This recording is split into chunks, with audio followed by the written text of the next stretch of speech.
Hey guys, what is up? It's Dusty here, and welcome back to another episode of the Daily Crypto News. And today, we actually have an update on Terra and Luna 2.0.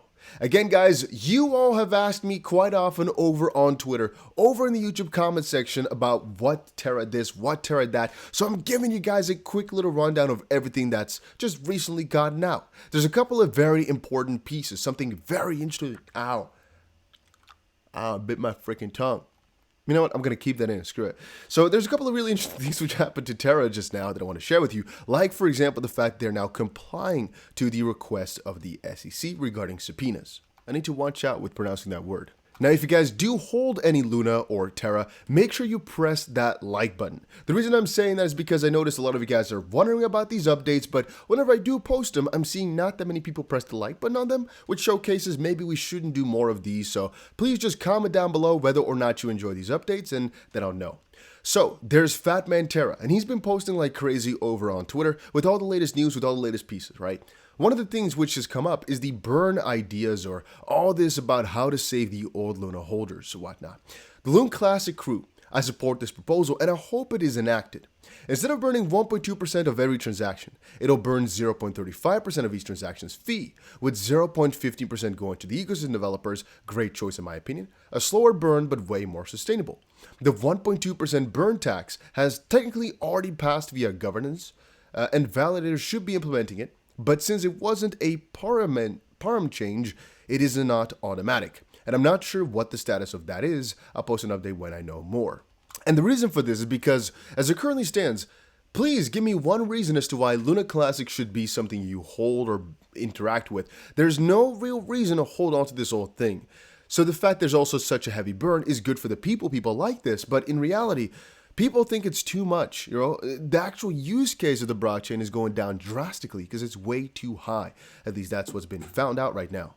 Then again, that's not the worst thing, right? Because again, I'm not personally very excited about this project. I'd actually rather, be against it, I guess.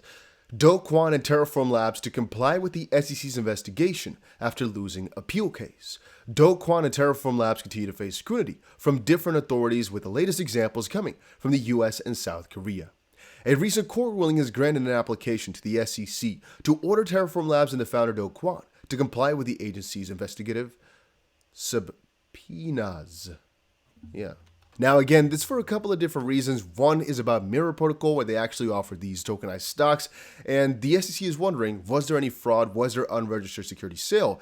And I guess South Korea is doing the same thing, just investigating what exactly happened. Do Kwon tried to fight it for so long, but right now they're noticing we can't fight the SEC forever.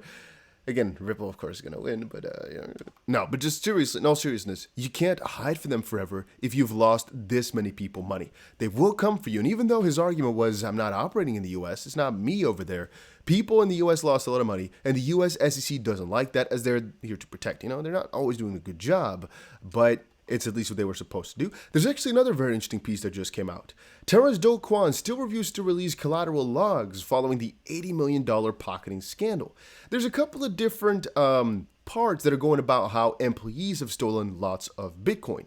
For example, according to Yonhap News Agency, an employee of Terraform Labs is being investigated for stealing 80 Bitcoin, which was $2.4 million at the current price. However, it remains unknown if the embezzlement is linked to co-founder Do Kwon or other TFL employees. The development comes days after TFL employees came under investigation from South Korean authorities. There were earlier reports that founder Do Kwon was going to appear before the country's parliament, and since Terra's collapse, Do Kwon and Shin have faced multiple lawsuits from aggrieved investors who lost millions of dollars. And as previously reported by Crypto Potato following the Terra saga, investors slammed Do Kwon with criminal and civil lawsuits and also sought an order to confiscate his assets. But that's one part. There's also another part which says that he was actually profiting $80 million, I believe, a month before things went down. Entire situation is shaping up like a massive scam conducted by the Terra co-founder, because apparently Fat Man is sharing this. Still insane to me that LFG logs haven't been released. A preferential cash out could have happened at any point.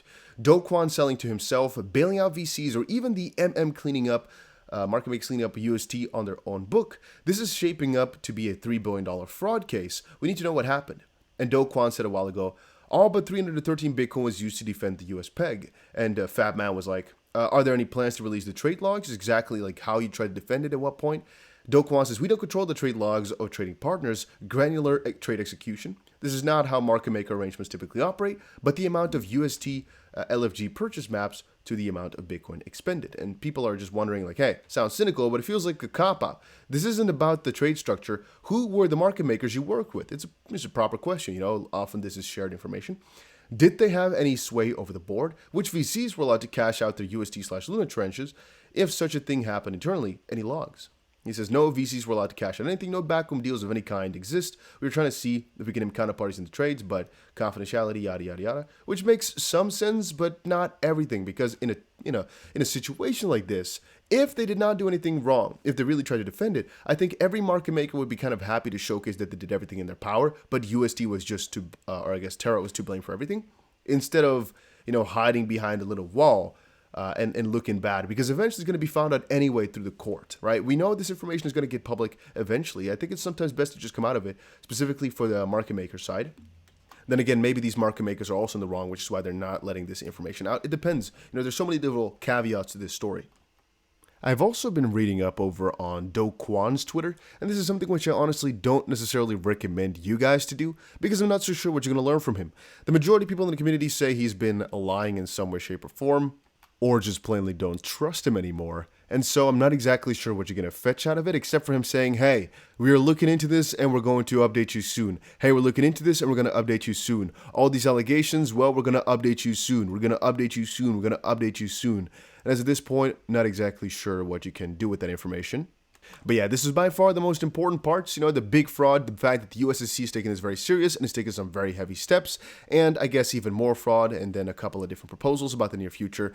In terms of price, I still honestly don't expect much good for it, but the price is holding up quite nicely, and I didn't expect that. So again, sometimes we're all wrong, I guess. Hopefully you guys enjoyed this little update, and I'll see you guys again shortly in another crypto video.